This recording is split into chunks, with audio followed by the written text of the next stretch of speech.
Oma Jema Lama Bhakta Om Shaktima. Hail Mary, full of grace, all is love. Oma Jema Om. Kamasa Bhakta Om Shaktima. Hail Mary, full of grace. We are one. Om. Today I wanted to share about Shaktipat. And I wanted to also share about, its efficacy. Because more than belief or scriptures or doctrine, what other people say is your own lived experience. So this is my lived experience and insights with Shaktipat.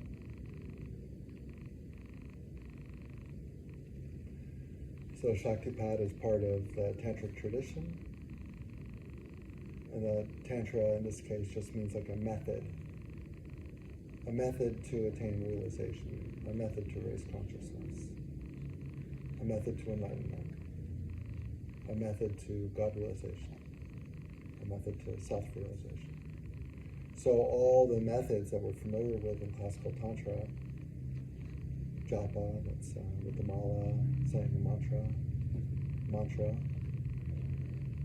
practice.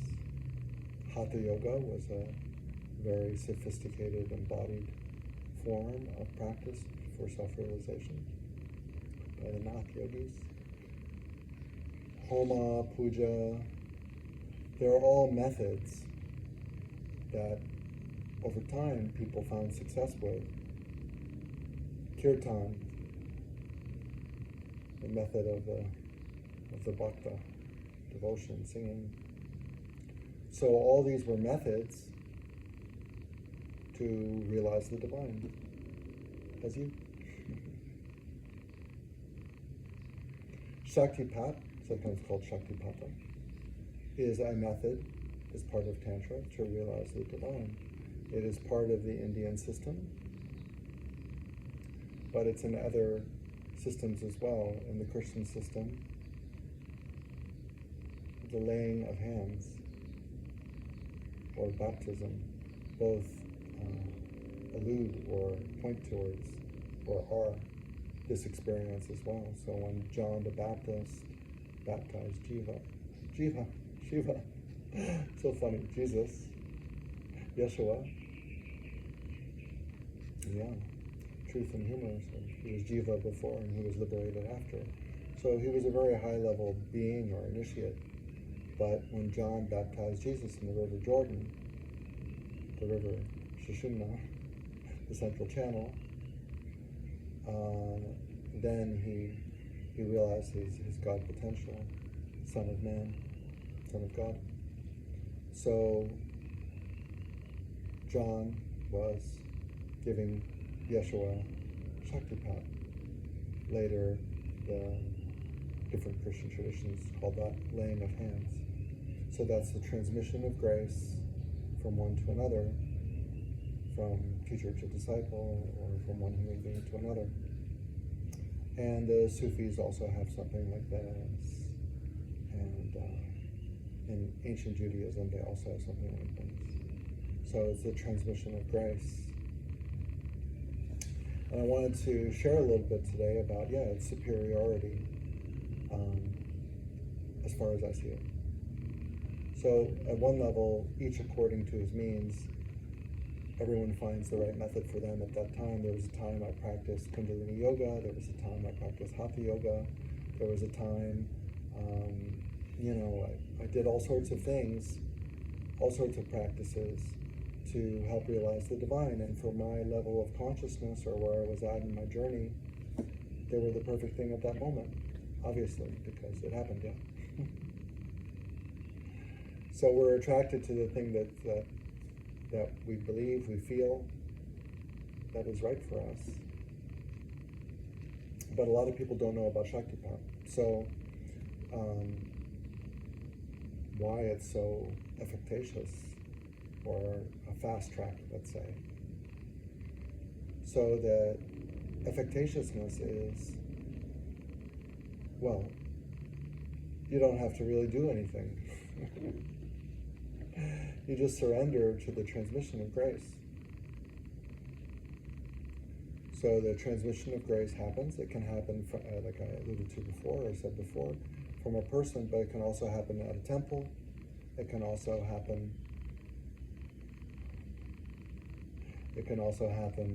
at a place, like a cremation ground for Kali devotees, or a river. Guru Nanak was enlightened by a river, or many rivers in these traditions. So they speak to physical locations, but also the river of consciousness, or the central channel, Shashimna. So Shaktipat can happen because anywhere and through anyone, because it's grace, and everything is grace.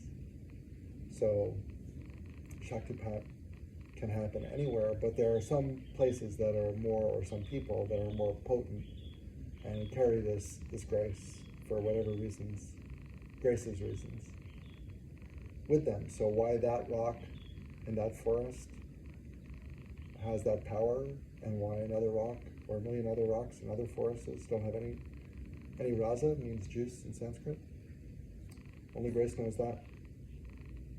So why one person is a vehicle for this grace, and another person seemingly equally deserving isn't, it's grace's business. So that's the genius of the whole thing, is that it's all grace's business. So you don't have to do anything, and as a result, you can't really mess it up.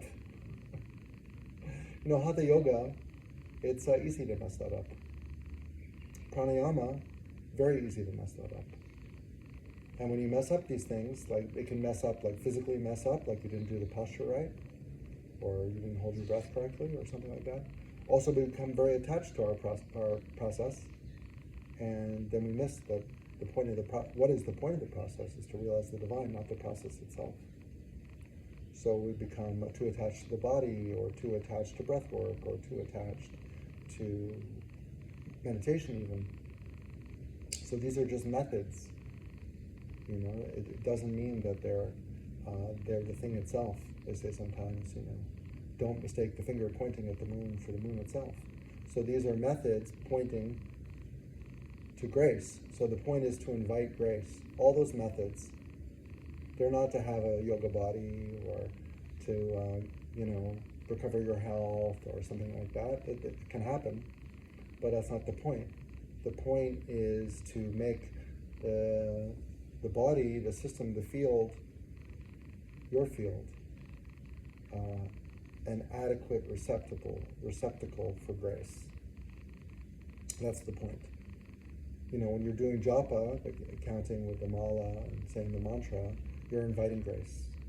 Om Namah Shivaya, Om Namah Shivaya, Om Namah Shivaya, Om Namah Shivaya. Powerful mantra, maybe given to you by someone who had been enlightened with that mantra, so it's charged. Not just you read it in a book. So it's got mantra Shakti, it's got Shakti. And the mantra, the point is not the mantra, the point is achieving Shiva, the Shiva state, to realizing you are God. After you realize you're God, there's no reason for the mantra, or the japa anymore. So Shaktipat, the transmission of grace, you see, can never be too much or too little. And you can't do anything to screw it up. Which I find really comforting. And, even you could be taught by a master of mantra yoga and still screw it up, yeah? Our ego is like that, sometimes like a gremlin, undermining our best efforts. Suddenly we discover all the gremlins are in the kitchen destroying everything. Oh no. So our ego plays that game sometimes, where it's self-destructive. That's one of its best games, favorite games. So in Shaktipat, the chances of that are really much less, because there's no doership at all. So already we start from a place of non-doership, which is somewhere we want to actually get later. According to the masters, we are not the doer. We are being done. We're being done by the divine. Grace is everything, and grace is animating us and doing us. So any other system, which there's a sense of doership, as long as we have an ego, there's going to be a sense of doership, some stronger than others. And that sense of doership is a hindrance itself. Become really proud of our Hatha Yoga, proud of our yoga body. So in Shaktipat, we're not doing anything. And it happens. So one, we know we're not the doer because we didn't do anything, and it's just happening. And all we have to really do is, in stages, surrender to that grace, welcome it, cultivate it. Some people say we don't have to do that. It's just pure grace. You don't have to do any of that. But as long as there's a sense of doership, there should be, in my view, a reverence and a devotion and an invitation for more grace. Like Krishna says, keep your eyes focused on me, basically. So if we keep our eyes and our practice and our heart focused on Krishna, grace, we invite more Krishna, more grace. That's the way I experience it. So the beauty of the system is you can't really mess it up. You just can't ignore grace once it arrives. When grace arrives, and you went to that rock in the clearing, you went to that temple. Oh, it just happened. Well, something drove you there. You went to the Ganga. You went to Sedona, or Mount Kailash, or some other charged place, and grace descended upon you, and now here it is. So it can never be too much or too little, and you didn't do anything to deserve it, so there's no doership, it's just there. And we can, soft doership, cultivate, invite more. So that's what I do personally. Keeps my sense of doership busy. And therefore the Shaktipat itself produces the mystical experiences. So grace itself manifests as mystical experiences and joy and love, and starts clearing out the patterns, the programming, the fear, the beliefs, the attachments, the anger from your field, from your being. And as that happens, you have more mystical experiences that are stronger and more frequent and more intense. And you're getting closer to grace, the generator of all those experiences you're having. The experience could be of ancient Egypt or ancient India or astral, it doesn't matter. It's the experience that grace is manifesting for you, in you. So the point of the Shaktipat is the mystical experience. The mystical experiences start to manifest. Now, anything that's like different than the default reality is a mystical experience. So if your body starts circling, but you're not the doer of that circling, that's a mystical experience. You try to stop it with your willpower, maybe you can do it, but maybe the body just still wants to circle. So that's like the beginning of the mystical experience manifesting. And then later, visions, you can see everything is white light. You can start speaking languages you know not. You can start making mudras all the time without you being aware that you're making these mudras. Repeating mantras you don't know, you never studied, you never read. Having visions of gods and goddesses. So that's the point. The point is the mystical experiences. So once Shaktipat happens, once grace is descended, it means descent of grace, then whatever brings on those mystical experiences, and opening yourself and allowing those mystical experiences, allowing them to run their course, and welcoming more and more, stronger and more frequent, until your whole life becomes one mystical experience. You are the mystical experience. That's the object. So that's the point of Shaktipat. Now another way it manifests is through joy and love. So the more joy you feel, the unspecific joy, unspecific love, unattached love, just love, or just joy. I feel joyful, I have no idea why. I cannot put my finger on the source of my joy. Oh, it's me, I am the source of joy. Grace is the source of joy, manifesting in me. The more joyful I feel, the more loved up I feel, the more I love everything and everyone, the more mystical experiences I have, the more the mind goes quiescent, I'm not overthinking. There are long periods where there's no mind at all, just silence. Those are signs you're getting closer and closer to grace, and that's how you can monitor your progress. More mystical experiences, more joy, more love, more silence. Now, along the way, the content of those mystical experiences is so fantastic, so entertaining, so multidimensional and varied. It just keeps you busy. So there's no getting bored with Shaktipat. It's just like fantastic. Fantastic experiences. Even the challenging ones are fantastic. Fantastic. Awe-inspiring, gobsmacking, stunning experiences.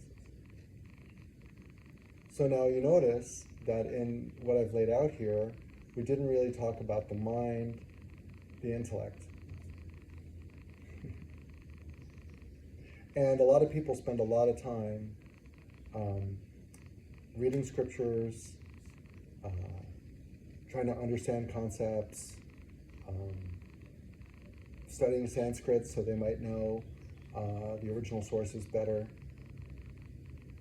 And that brings them closer. Like that's their aptitude. They have an intellectual aptitude, and they're drawn to do those things, to understand more from the intellect. And for them and their path, that will bring them closer to the divine. Or not, just like the Hatha Yoga might be good, or it might be non-efficacious. It depends, right? The intellectualism can hold you back too.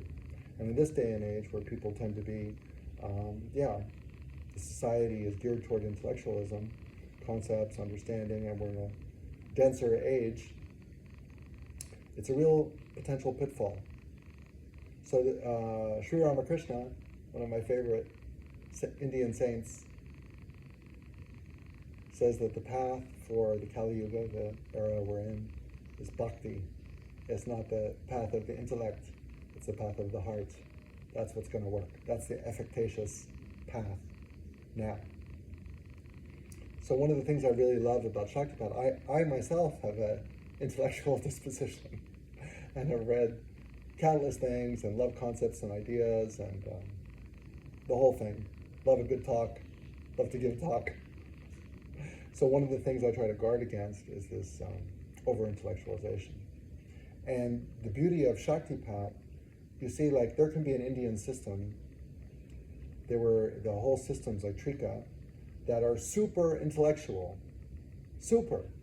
Like the treatises, like, everything is really appealing to the intellect, and it values the intellect and reasoning higher than anything else in the system except for Shaktipat. So even the super system, highly regarded, I highly regard it as well. Grace is more important than your intellect. And there's a real danger getting lost in ideas and concepts and mistaking that for grace itself, the finger in the moon. So, the Shaktipat, by generating the mystical experiences, by purifying your being,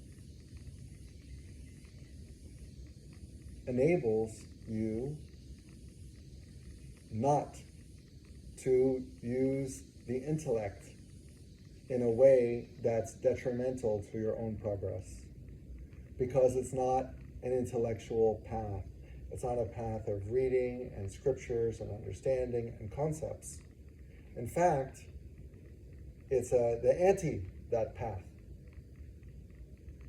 See, like bhakti, we can say bhakti is not about the intellect. It's about love and the heart. It's the path of the heart, not the intellect. So you can see someone like Rumi, who was having the path of the intellect before, became a bhakti saint, a bhakti Sufi saint, path of the heart. He himself got out of that whole intellectualism, and into the love, and wrote poetry which will be time-honored as long as poetry is appreciated, right? So that's the power of love. So we have to also understand, there's a paradox, the limits of intellectualism and the superiority, if you want to look at it that way, of grace. So having an intellect is good, but there are stories of Indian bhakti saints, Kali devotee, who was literally the village idiot before grace, and after grace was like genius. So we're like that. No matter how smart we think we are, we're essentially the village idiot. Your ego and mind may not like that description, but I'll apply it to myself. Because when you have a limited sense of awareness and your limited memories and beliefs and things you've read and like rote knowledge, it's very limiting.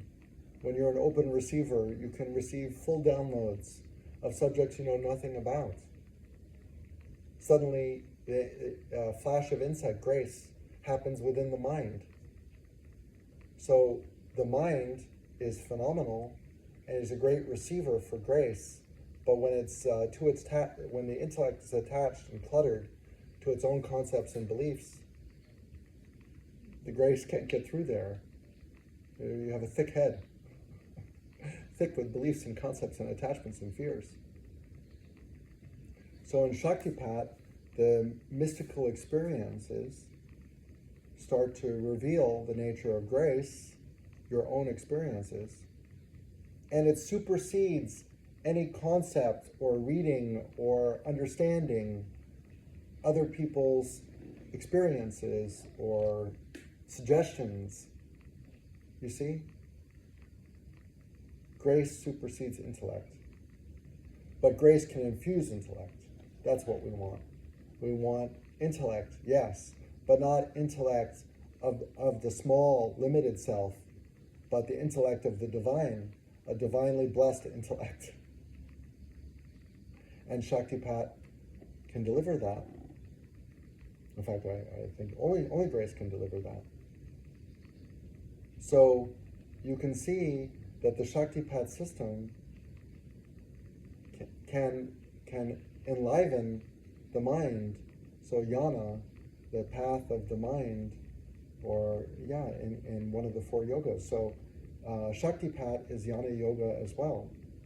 And instead of asking, who am I, or another thing which is like a mind yoga, Shaktipat naturally will do a mind yoga with you. In the same way with bhakti, kirtan's great, bhajans are great, call and response is great, singing the name, it's great.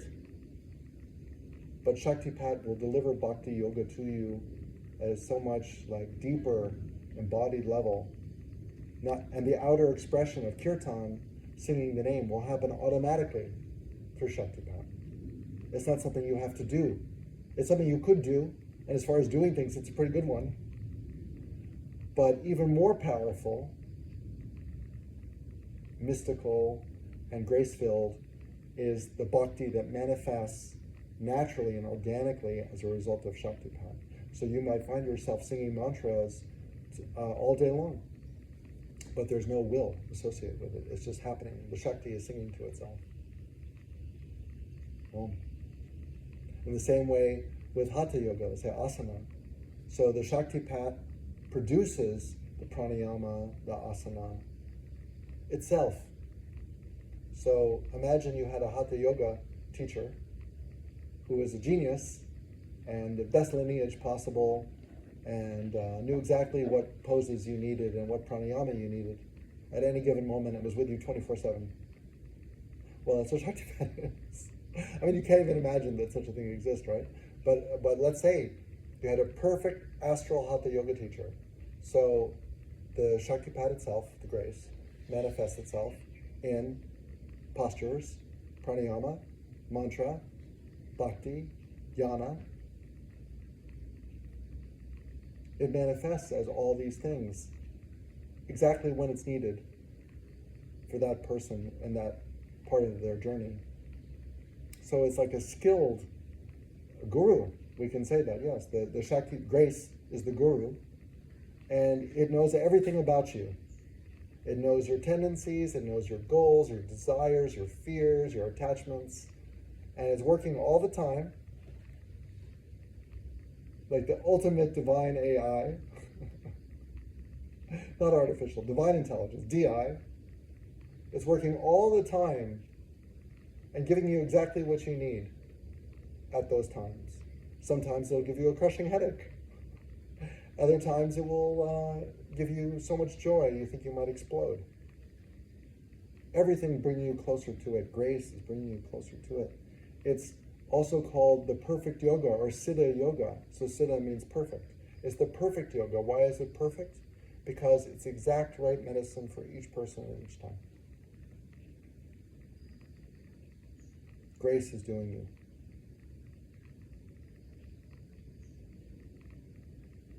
It's also called Maha Kundalini Yoga, the great Kundalini Yoga. Why? Because that same force, power of grace, Kundalini, working in your system,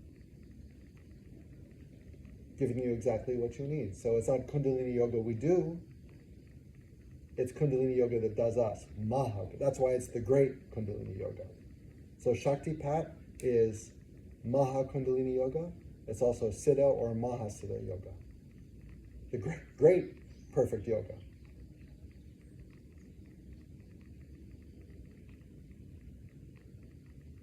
Now in that field of the Maha Kundalini Yoga, you listen to the Kundalini. What does it want? What does it want to eat? Where does it want to go? Who does it want to associate with? Everything. It can really like infuse and saturate your whole life until you're just one with that. And along the way, all sorts of fantastic mystical experiences happen. Your whole concept, your whole experience of reality will shift dramatically. How you see colors and lights, how you experience the world, your relationships, what you want to do with this time on this planet, or how you want to be done on this time on this planet. So everything will shift for you. Your triggers, the amount of triggers you have, what triggers you, will all start to diminish. You will be able to be in it's so difficult to get out of the words of doership, right? A settling of grace will come over you and produce equanimity and silence and joy and love. Loving awareness. The loving awareness you are will come forth as shining, as radiance, as joy, as love. Over time, more and more will manifest. That's the genius of the divine intelligence. So, Om Ma Jai Ma Vama Bhakta Om Shakti Ma.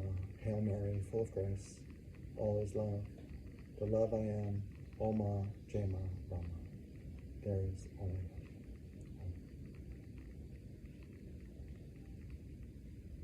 Om Namah Shivaya.